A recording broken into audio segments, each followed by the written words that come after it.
Regardless of the type of diet you follow or your health goals, generally speaking, whole foods are better for you. Now, it's also been suggested that whole foods may play a role in weight loss, with processed foods playing a role in weight gain. So for a fair amount of time, it's been suggested that there's something inherent about processed foods that make it easier to consume a lot of calories and gain weight. Now, the tricky part with nutrition science, of course, is controlling for all the other variables in our lives to see if it's the actual food you're eating that's causing weight gain.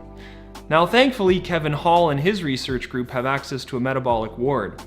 So recently, they recruited 20 healthy weight-stable subjects, 10 male and 10 female, and they randomized them to each diet type, 14 days each. So 10 people followed the whole foods diet, 10 the ultra-processed diet, and then they immediately switched and followed the opposite diet while still living in a metabolic ward.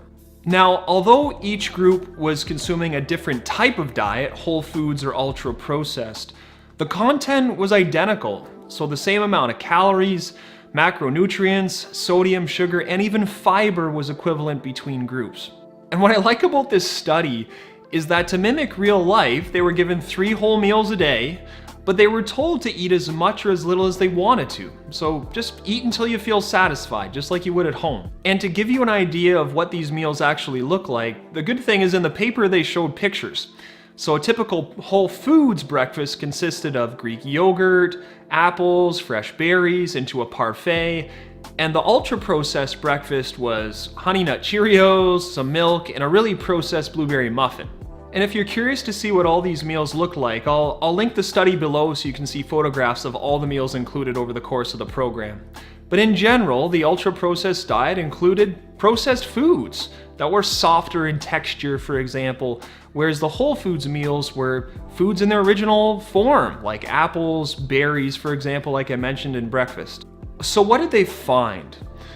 I think the most interesting and profound finding in this study is that within 1 day of starting this program, subjects in the ultra-processed diet consumed on average 508 more calories than the other group. That's a lot of calories. And not surprisingly, the ultra-processed diet group gained weight, and the whole foods diet group lost weight over the 2 weeks. Weight changes were highly correlated with the differences in caloric intake, with the highly processed diet group gaining around 1.72 pounds in the 2 weeks, and the whole foods diet group losing 2.42 pounds over the 2 weeks. So why was there such a difference in caloric intake? Well, this study wasn't really designed to identify the cause of different energy intake between the two groups, but there was some discussion later in the paper. And you might be thinking, well, it's easy. It's because highly processed foods taste better. Well, that wasn't the case. When they asked participants in each group, there was no difference between pleasantness or familiarity between the meals. There wasn't a difference between how hungry people were or how satisfied they felt. It just wasn't the case. Now, there was an interesting difference between the groups. If you read later in the paper, there was a difference between the eating rate between the ultra-processed diet group and the whole foods diet group. In fact, it was almost 17 calories per minute more food consumed by the ultra-processed diet group. There was something inherent about the processed foods that just made it easier to consume more, faster.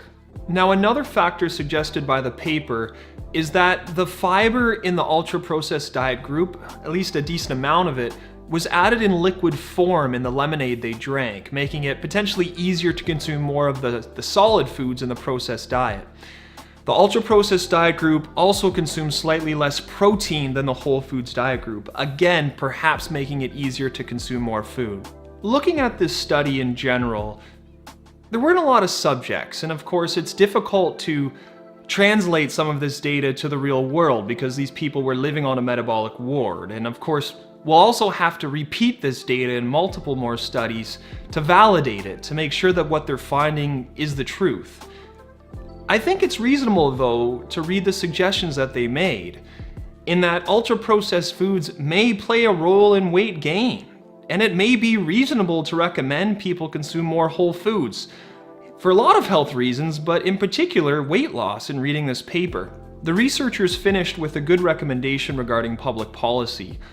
Although it makes sense to recommend people consume less processed foods, We also have to take into consideration the cost associated with providing produce to millions of people. And it's more difficult, understandably, to afford produce if you're not making as much money. So what are the take-home messages from this study? I think an important one is to focus on reasonably priced whole foods option as the foundation of any diet, regardless of what your health goals are. For example, I love apples. I eat about 2 apples per clinic day because they're crunchy, taste delicious, and it comes in at a very low price. My other piece of advice is if you're trying to consume more whole foods, produce them in bulk. Make bulk meals on Sundays that you can freeze and grab quickly in the morning, because sometimes it is quite labor intensive, but you save a lot of time by making them in bulk once or twice a week. If you enjoyed this video, hit the thumbs up button and be sure to subscribe, and also hit the notification bell so you get notified every time I post a new video. Thanks for watching.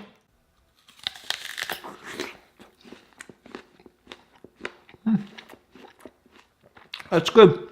That's good. Always crunchy. I think this one could be sweeter. I don't know if I like green or red apples better.